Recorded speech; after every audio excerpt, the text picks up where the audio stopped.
something, we hear other people flipping the classroom or trying to flip the classroom, and they're just showing videos. And so and then I'm digging a little bit. I'm like, okay, cool, Then you find out they're just showing videos. They're not really sitting with the kids, helping them and stuff. I mean, there's more to it than showing videos. That is not flipping the classroom.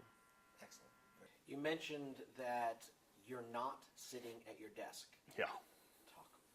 Okay.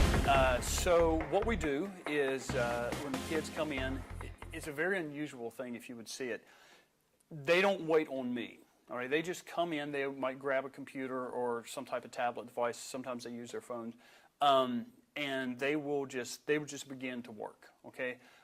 As soon as I come in the room, somebody says, "Hey, I need help over here. I need help over here." So usually, I'm just constantly moving around. Some of that is me going to a couple kids saying, "Hey, you're behind. You need to stop doing what you're doing and move on."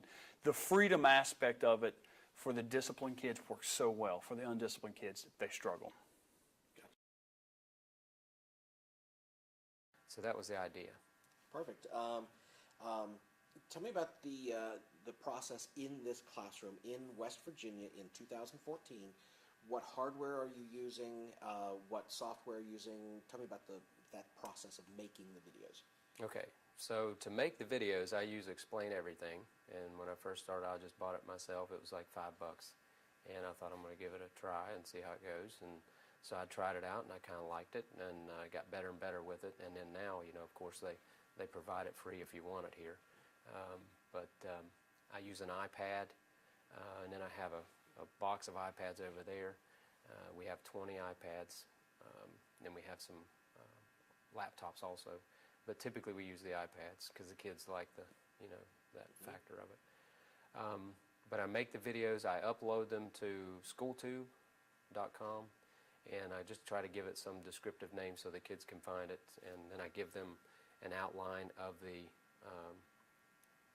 exactly what lectures are coming and what problems are coming and that kind of thing, so they can actually find it. They know what it's named and everything. So to answer your question, we have the Explain Everything software, we have the iPad, then we use the SchoolTube, and then I used a free website called Weebly just to link to my videos, my lectures. That's a great answer. How long does it take you to create a lesson? Are you doing the one and done, one take method, or are you polishing? At the beginning, I polished a lot, and that took a whole lot of time. And I realized, and after doing some research and looking at what some other guys did, especially the chemistry teachers out in Colorado that are really credited for this method, I realized that it's more important to get the information out there than to have it be perfected. So now if I'm in the process of recording something and the bell goes off, I don't stop, rewind, cut it out. I just go with the flow. Say, oh, the bell rings. Let's move on. Okay. Tell me about the hardware and software that you're using now. Okay.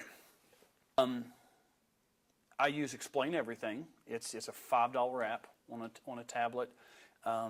It's basically like a whiteboard type of setting.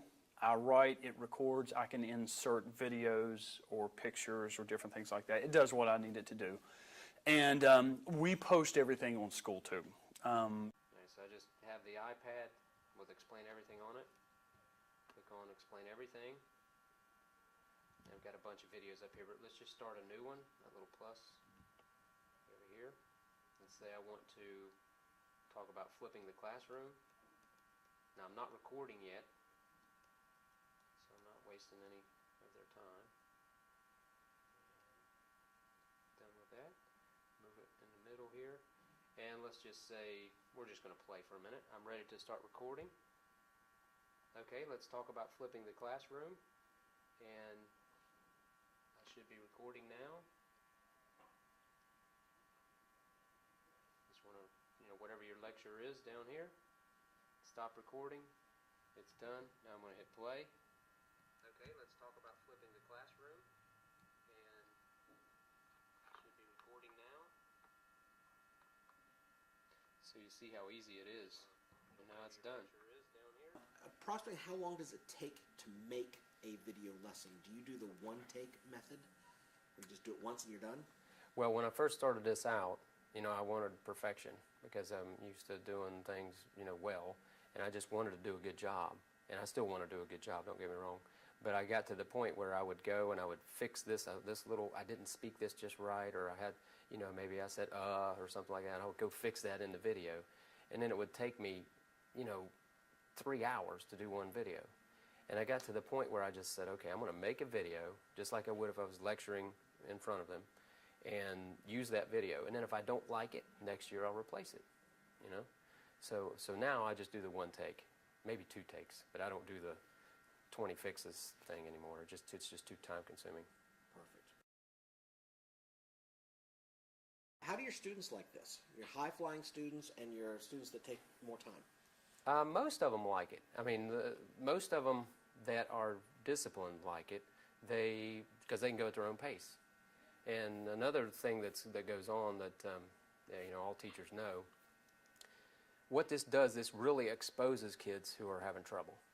Because usually, in my years past, you have 2 or 3 kids and they'll kind of latch on to somebody and get their work from them, and they'll get through, and you're like, I don't know how this kid's doing so well, because they don't know what's going on. You can tell as a teacher.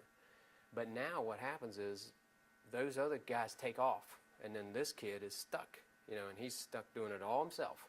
So those kids don't like it, but it's good because you get to see this kid's struggling. I've got to help this kid, and it's not 3 months down the road you find this out. You find out pretty quick. This guy's struggling. So. What do your students think about this?